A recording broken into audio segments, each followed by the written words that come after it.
Welcome 2026. Nandito tayo ngayon sa Surreal Kitchen Studio, Lawag City. Yan, unang araw. Yan, nandito naman ang opisina namin, AMD, Accounting Services. So, ito yung setup natin kapag January, no? Matagal na nating practice yan.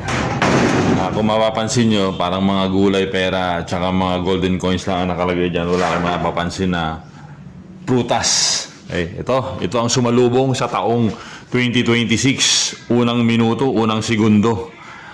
At yan ay napapagana natin ang TV. At ito, yan, sinet up na natin talaga ng maayos ang ating shop para sa pagsalubong ng taong 2026. Yes, yan. Mga kasuryo, kung mapapansin nyo, ito yung setup natin ng mesa natin pagsalubong ng taon, no? Walang prutas, puro gulay, karamihan na makikita nyo, itlog, bigas. Ang pinaka-basic, bigas, tubig, asin. Yon, sa paniniwala natin may mga magandang ibig sabihin ng mga yan.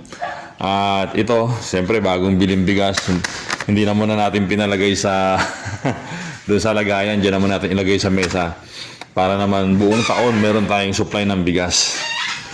Bakit nga ba bigas, tubig at asin? So pinaka-common na yan na reason kung bakit siya kasama sa mga inihahain o kaya inilalagay sa table tuwing sasalubong sa bagong taon. At ito, kung mapapansin nyo, yan, no? Ano ba to? Parang sibuyas o ano? Ano to, eh? Leech? Lit? L-E-K-S. Oh, leech. O, yan. Basta kung ano man yan. Yan. Okay. Alam nyo na yun. Parang sibuyas siya na hindi naman sa sibuyas. Kasi ginagawa namin yan, di ba nakatayo? Pansin nyo. Sa Biblia, yung napanaginipan ni Joseph, yung ano ng mga, ano ba yun? Yung mga nakatayong stock ng grains. Yun. So, inano namin yan, ang konsepto nun, dapat merong nakatayo at hindi siya matutumba. At yun. Okay, itong itlog naman, pinaka-common, alam naman natin yan, considered na golden ng egg. And then, syempre, may mga coins, at saka totoong coins, at saka mga coins na ganito, golden coins na chocolate ang laman. At kung mapapansin nyo, meron kayong makikita dito, no? Sibuyas, bawang, at saka luya. Bakit nga ba sibuyas? Bakit nga ba hindi tayo bakit nga ba hindi natin ginagamit yung yung prutas? Medyo pinago lang namin ang konsepto kasi parang mas maganda ang simbolismo ng paggamit ng mga ganito, no? Katulad nito, sibuyas, di ba? Intact, buo. Kapag binuksan mo to, kita mo magkakasama-sama, magkakadikit-dikit, parang considered din sa tikoy, di ba? Talagang one family or family first ang ibig sabihin na talaga nakapokus ka lang sa pamilya mo. Ganon ang naging konsepto ko sa sibuyas. So, bilog din naman siya, pero marami namang bilog na pwede nating i-consider na swerte. At bawang, ganon din. Di ba? Dikit-dikit, talagang intact.